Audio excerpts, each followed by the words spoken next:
Hola, ¿qué tal? Bienvenidos a esta primera parte del curso de tratamiento térmico de los aceros. El día de hoy, pues bueno, este curso principalmente está dirigido para poder refrescar todos aquellos conocimientos básicos en la parte de metalurgia, ciencia de materiales y también un poco acerca de los aceros. La agenda para esta presentación o este día de este curso es principalmente iniciaremos con la definición del tratamiento térmico, después nos pasaremos un poco a la parte del diagrama hierro-carbono, las fases de los aceros, temperaturas de transformación, así como los elementos de aleación. Como ya les mencionaba, pues esta parte va más dirigida a refrescar todos aquellos conocimientos adquiridos a lo mejor en la universidad con la finalidad de que al momento de estar desempeñando un puesto en el área de tratamientos térmicos, pues bueno, todo esto cobre sentido con lo aprendido, lo teórico. Entonces nunca hay que dejar a un lado lo teórico también, ya que esto nos ayuda a tener un poco más de reflexión acerca de lo que está sucediendo en la parte de tratamiento térmico. Entonces, comenzando a definir, pues bueno, ¿qué es el tratamiento térmico?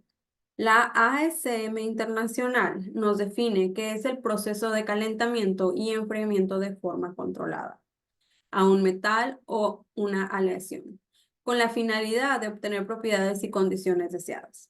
Es importante recalcar que cada uno de estos metales o materiales van a responder de una forma diferente a los tratamientos térmicos. Es decir, no es lo mismo, por ejemplo, someter a un proceso de tratamiento térmico de temple revenido, una 01045 y una 04140. Ambos van a responder de formas diferentes.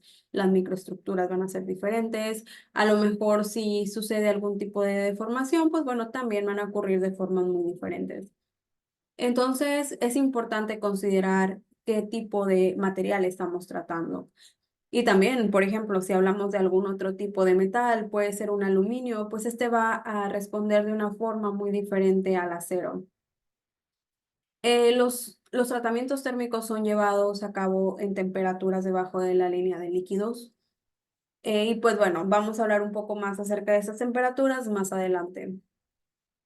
En este siguiente esquema, como podemos ver, nos indica, por así decirlo, los pasos de un tratamiento térmico. Aquí vamos a hablar acerca de un temple revenido, por ejemplo, donde es necesario primeramente calentar la pieza a una temperatura de austenización. Por lo regular, esas temperaturas son arriba de la AC3, puede ser entre 30 y 50 grados. Más adelante vamos a hablar un poco más de ello y con la finalidad de que la microestructura a la temperatura de austenización se transforme la mayor parte a austenita. Aquí vamos a tratar de disolver algún tipo de precipitados, también que la microestructura sea un poco más homogénea y todo esto nos va a permitir que durante el temple, que es un enfriamiento rápido, como lo podemos ver aquí, pues bueno, se transforme la matriz de FCC a una matriz martensítica, de una austenita a una martensita. Esta martensita nos va a permitir, pues bueno, que las propiedades de nuestra pieza, pues sea mejor. Sin embargo, la martensita recién templada no suele ser muy, por así decirlo, que sirva para alguna aplicación, ya que pues llega a ser muy frágil, por lo cual es necesario someter a algún otro tipo de tratamiento. Puede ser, por ejemplo, un revenido, que el revenido nos permite revenir esta martensita, que sea, pues, que tenga unas mayores propiedades en la parte de tensiones, hedencia. Asimismo, pues ajustar durezas. También puede ser algún proceso, por ejemplo, de envejecido, que durante este proceso lo que buscamos, pues bueno, es precipitar algún tipo de carburos o algún tipo de precipitados que nos permita obtener las propiedades mecánicas. Entonces, todo esto es con la finalidad de obtener una microestructura final. Y esta microestructura final, pues bueno, va a ser la que nos permita tener un comportamiento mecánico deseado para la pieza. Entonces, bueno, ¿cuál es la función del ingeniero metalúrgico en el área de tratamiento térmico? Esto, pues bueno, es elegir estratégicamente las temperaturas, los tiempos adecuados para poder cumplir estas propiedades pues deseadas y buscadas. Entonces, para esto, pues es importante saber leer e interpretar diagramas de equilibrio, diagramas ST, diagramas TTT. Asimismo, esto es una parte muy importante, conocer el material y la condición de la pieza que estamos tratando. Por ejemplo, la geometría, las dimensiones, los procesos posteriores y los procesos también anteriores por los que fueron pasados esta pieza. Todo esto, pues bueno, con la finalidad de poder tener un tratamiento satisfactorio y que pueda cumplir las necesidades del cliente. Entonces, bueno, ya mencionamos algunos de los objetivos del tratamiento térmico.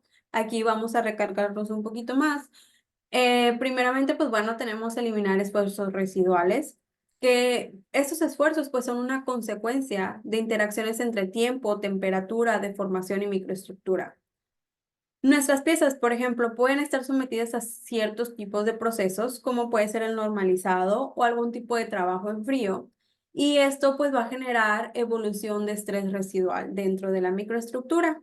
¿Esto qué nos puede traer? Pues bueno, una deformación en la pieza. Asimismo, por ejemplo, durante un tratamiento térmico, ¿qué ocurre? Pues una transformación de fases, por lo cual existe un cambio volumétrico dentro de la microestructura que puede también generar esfuerzos residuales.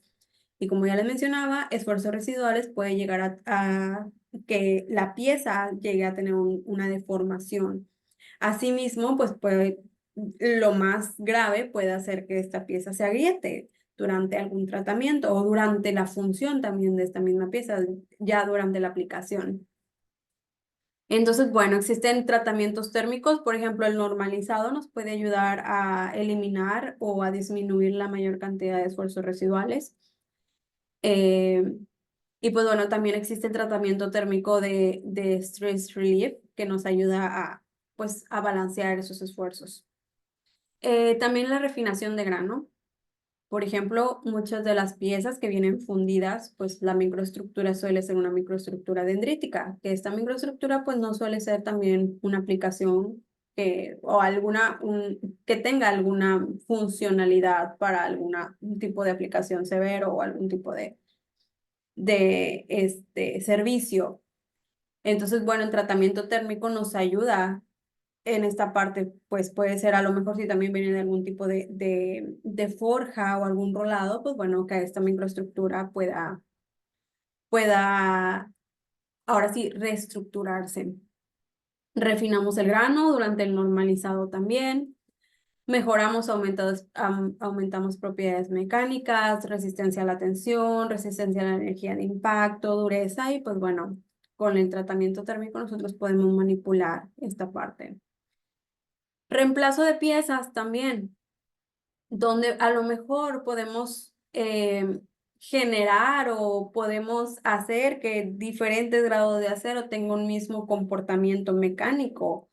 Sin embargo, pues es necesario poder conocer el servicio final de la pieza para que nosotros podamos llegar a hacer algún reemplazo de un grado de acero.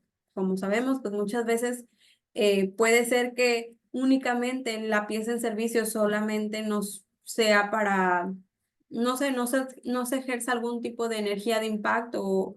Entonces, pues a lo mejor podemos únicamente sustituir una pieza que tenga la misma dureza o que con el tratamiento térmico le podamos dar la misma dureza y esto permite que sea más económico.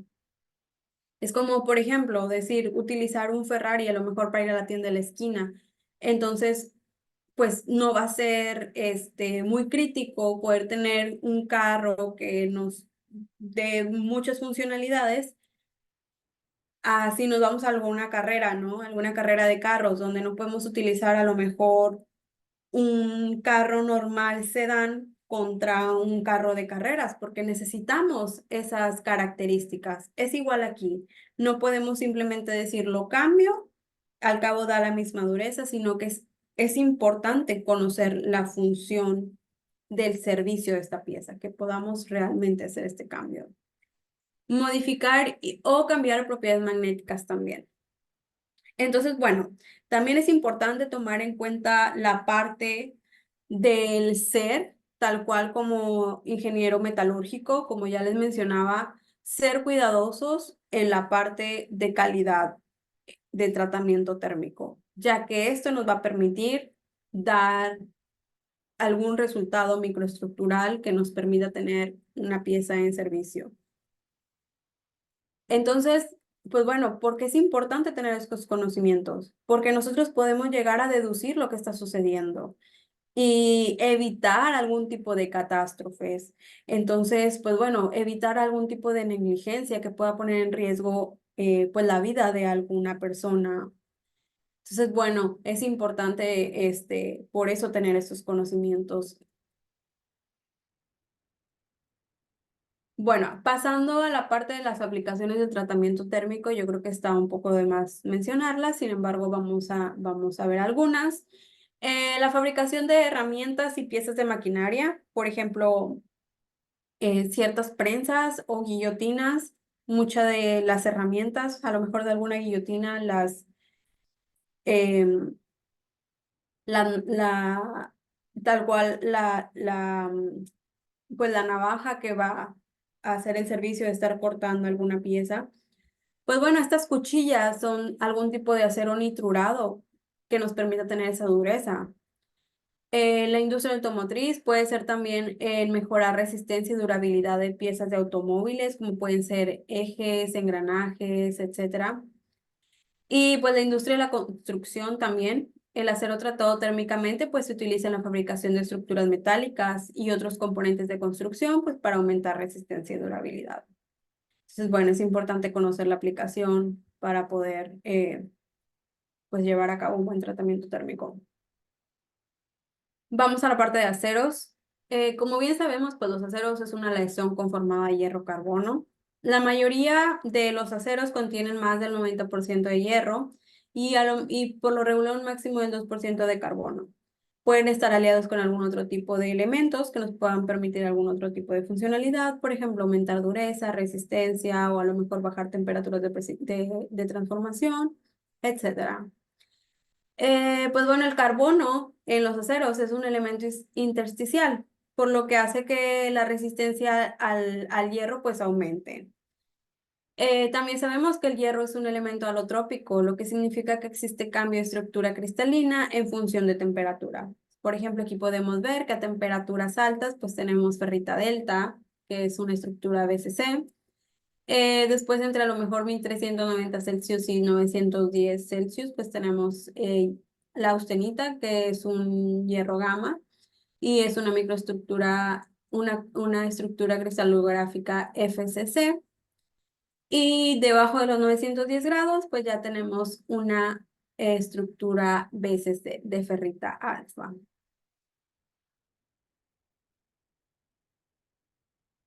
Y pues bueno, este solamente es una imagen para tener en cuenta las estructuras de las estructuras cristalinas. Si vemos este logotipo de los Steelers y después vemos este logotipo de la AIST, pues bueno, ambos tienen como que algo en común que es, por así decirlo, esa estrellita. Y esa estrellita está relacionada, pues bueno, a la vacancia, más bien a los intersticios que existen en una celda cúbica simple. Esa es una forma muy original de estos logotipos. Vamos a pasar a la parte de equilibrio termodinámico y es muy importante tener esta definición muy presente en tratamiento térmico, porque pues en tratamiento térmico, ¿qué estamos haciendo? Estamos jugando con temperaturas, estamos tratando de transformar con temperaturas. Como ya les mencionaba anteriormente, pues es necesario saber leer los diagramas de equilibrio. Entonces, vamos a definir el equilibrio termodinámico de una forma muy fácil. Por ejemplo, si imaginemos que tenemos dos tazas, voy a tomar una taza que aquí tengo y voy a suponer que tengo una taza número 2. Vamos a suponer que esta es una taza. Vamos a suponer que esta taza tiene agua caliente y le pongo o vamos a suponer que las ponemos juntas, las tazas, y las dejamos ahí durante un día o 2 días. Bueno, va a llegar un punto en que ambas tazas van a tener la misma temperatura. La taza caliente pues va a transferir el calor a la taza fría. Ambos pues va a llegar un punto, no sabemos a lo mejor en cuánto tiempo, pero va a llegar un punto en donde ambas temperaturas pues sean iguales. Eh, y a eso se le conoce equilibrio térmico. Entonces, el equilibrio termodinámico es lo mismo. Sin embargo, el equilibrio termodinámico estamos hablando de fases. Entonces, no, lo que va a ocurrir, por ejemplo, con esta taza es que no se va a volver a calentar de una forma espontánea, al menos que le apliquemos alguna energía externa. Al menos que le llevemos directamente a calentar y le estemos aplicando alguna energía, pues no va a haber un cambio espontáneo. Es lo mismo con las fases. Cuando, cuando sometemos un acero a unas temperaturas, pues bueno, por ejemplo, lo llegamos a someter arriba de los 900 grados, pues podemos llegar a transformar a austenita y lo dejamos ahí durante un tiempo. Entonces, ¿qué sucede? No va a ocurrir algún otro cambio de fase. ¿Por qué? Porque es estable. Ya durante esa temperatura la austenita es la estable. Entonces, con esta definición nos podemos ir al diagrama hierro-carbono, donde podemos encontrar cuáles son las fases estables del acero en función de la temperatura y función del porcentaje de carbono. Entonces, bueno, vamos a suponer que tenemos un 0,5% de carbono en nuestro acero. Y lo tenemos, por ejemplo, a temperaturas de 700, aquí 650 grados, si pueden ver mi cursor, si no, déjenme. Muy bien, aquí tengo el puntero.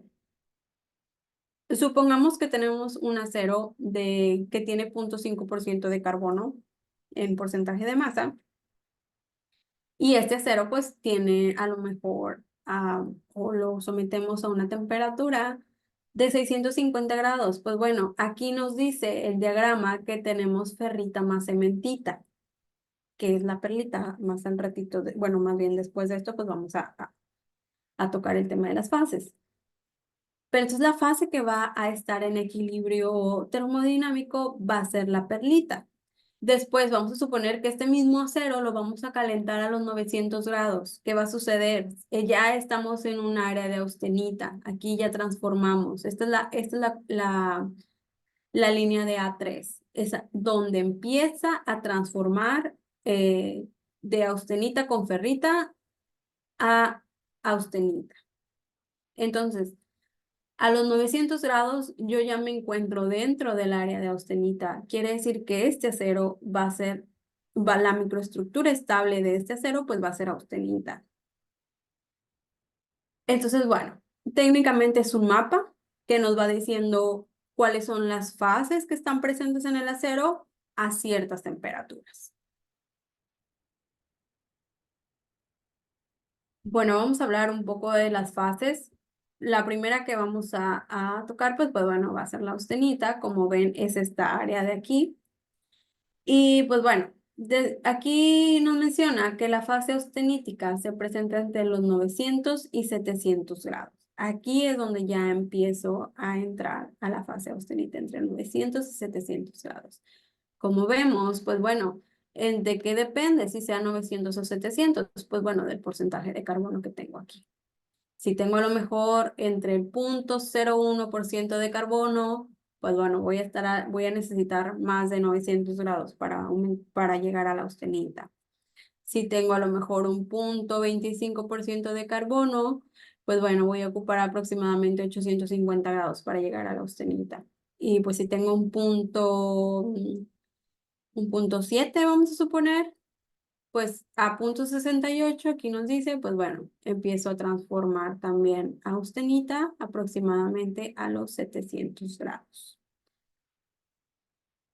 Por lo regular, pues el austenizado en muchos de los tratamientos térmicos suele ser el primer paso, y las temperaturas de austenización durante el tratamiento térmico pues suelen ser arriba de los 30 grados arriba de la temperatura AC3, que es esta línea, entre 30 y 50 grados, donde nos puede asegurar que tengamos el mayor porcentaje de austenita.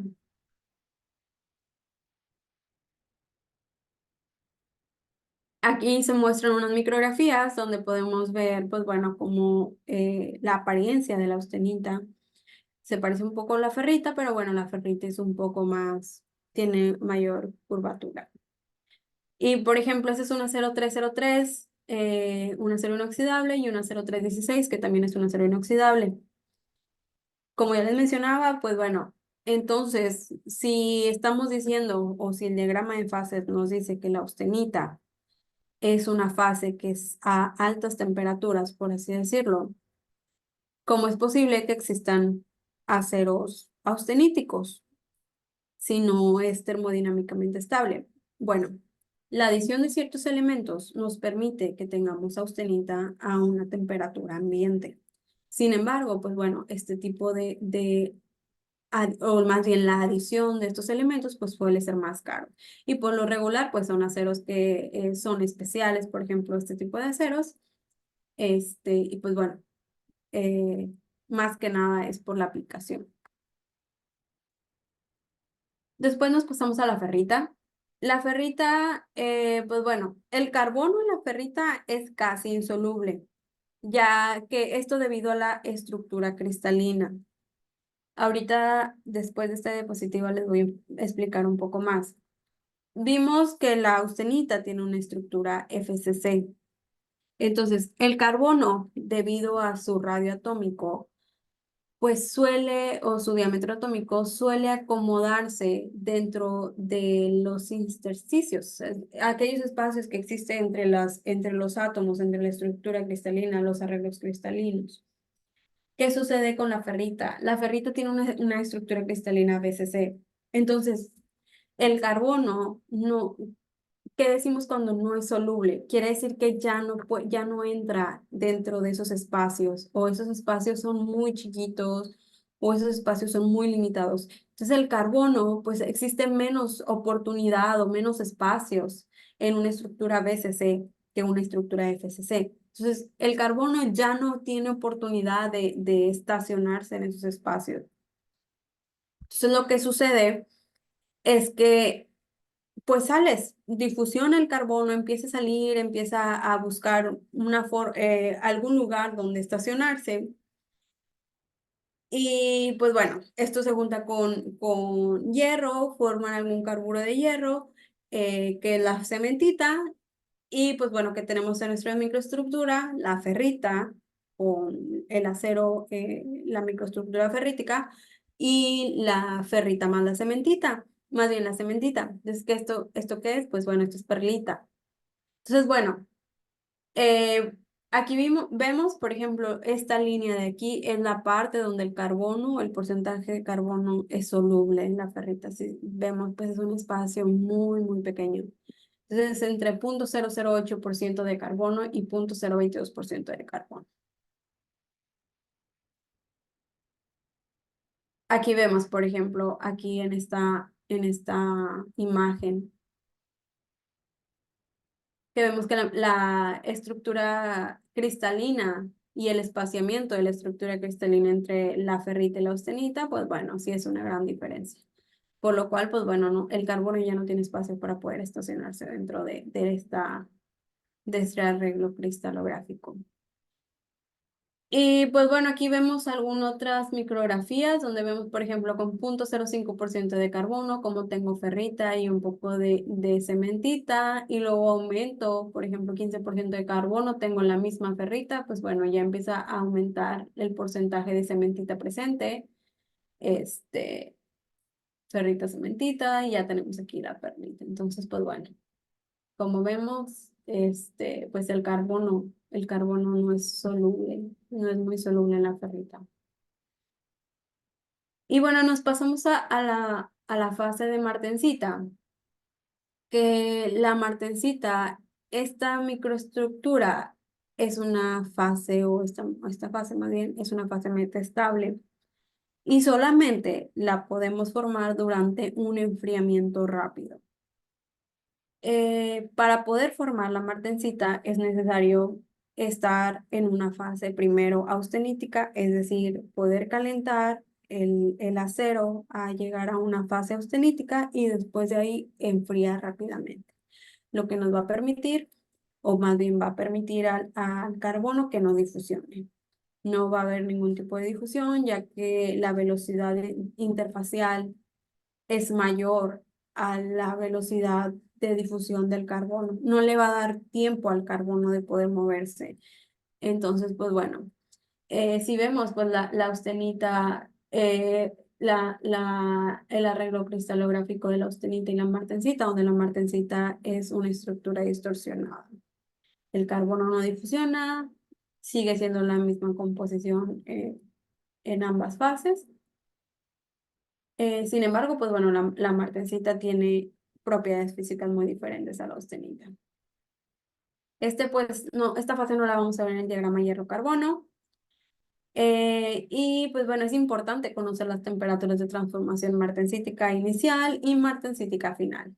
¿Dónde vamos a ver estas fases? ¿En qué diagramas? Donde podemos ver en los diagramas CCT y TTD. Aquí está la apariencia de la martensita, donde vemos pues son como unas agujitas pequeñas que se van juntando, van creando unos listones de martensita y después estos listones son unos bloquecitos y se forman dentro del grano austenita. Entonces, bueno, esta es una forma muy gráfica de poder verlo. Bueno, con esto concluimos esta primera parte. Si quieren ver la segunda, aquí mismo está el video de la segunda parte donde vemos un poco más de la aplicación directamente de tratamiento térmico, algunos ejemplos. Y pues bueno, es todo por mi parte. Muchas gracias y suscríbanse a el canal. Hasta luego.